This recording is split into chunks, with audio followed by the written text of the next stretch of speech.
पूरा माइनॉरिटी को साथे लेके घूमे, लेकिन कभी माइनॉरिटी को डिप्टी सीएम तो बनाए नहीं। अब्दुल बारी सिद्दीकी जी तो बैठे के बैठे रह गए।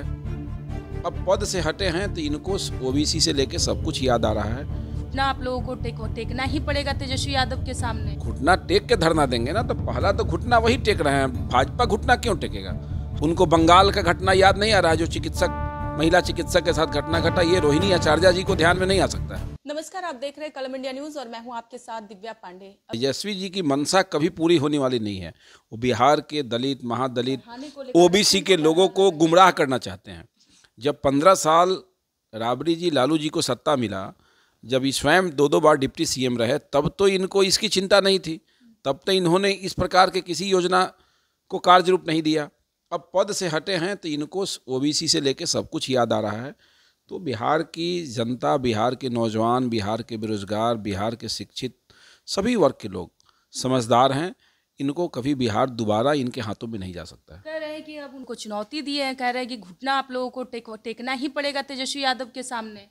क्या लगता है ऐसे में आप लोग घुटना टेक दीजिएगा? अभी तो धरना देंगे तो घुटना टेकिए के ना देंगे। आप लोगों को चुनौती नहीं, वो धरना वो देने जा रहे हैं ना। तो धरना किस चीज पर देंगे? घुटना पर बैठ के धरना देंगे? घुटना टेक के धरना देंगे ना, तो पहला तो घुटना वही टेक रहे हैं। भाजपा घुटना क्यों टेकेगा? हम जनता के यहाँ जाके घुटना टेकते हैं। हम जनता के दरवाजे पे जाते हैं, जनता की बातों को सुनते हैं, उनके सभी प्रकार के भाषा को हम लोग समझते भी हैं, सहज ढंग से सुनते भी हैं। इनको जब पद मिला तो ये किसी की सुनते नहीं थे, इसलिए जनता ने इनको नकार दिया। और कह रहे ये 90 का दौर नहीं है, मंडल कमीशन लागू होने पर ये आरक्षण के विरुद्ध और कमंडल लेकर निकलेंगे। देखिए, कहीं कोई मंडल कमंडल की बात नहीं है, ये पुरानी बातें हो गई। ओबीसी के विषय पर, दलित महादलित के विषय पर आज जो राग अलाप रहे हैं तेजस्वी जी, ये राग अलग अगर जब सत्ता पूर्ण बहुमत में मिला था लालू जी को, उस समय अलापे होते, उस समय इस प्रकार के चीज़ों को लाए होते तो इतना दिन नहीं लगता। उस पर तो कभी काम किए नहीं। पूरा माइनॉरिटी को साथे लेके घूमे, लेकिन कभी माइनॉरिटी को डिप्टी सीएम तो बनाए नहीं। अब्दुल बारी सिद्दीकी जी तो बैठे के बैठे रह गए। अब तो उम्र भी उनका समाप्त होने वाला है, कभी मौका नहीं दिया इन्होंने।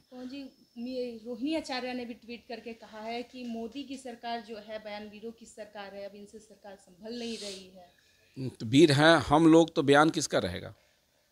अगर वीर मोदी जी हैं तो बयान किसका आएगा? बयान वीर तो वही ना होंगे। सालों से मणिपुर जल रहा है और अभी भी अब गोली बमबारी चल रहा है। मोदी मतलब उनको ये याद नहीं आता है कि प्रधानमंत्री यूक्रेन जाते हैं और रसिया युद्ध को रोक देता है। ये समझ में उनको नहीं आता है। उनको बंगाल का घटना याद नहीं आ रहा है, जो महिला चिकित्सक के साथ घटना घटा। ये रोहिणी आचार्य जी को ध्यान में नहीं आ सकता है।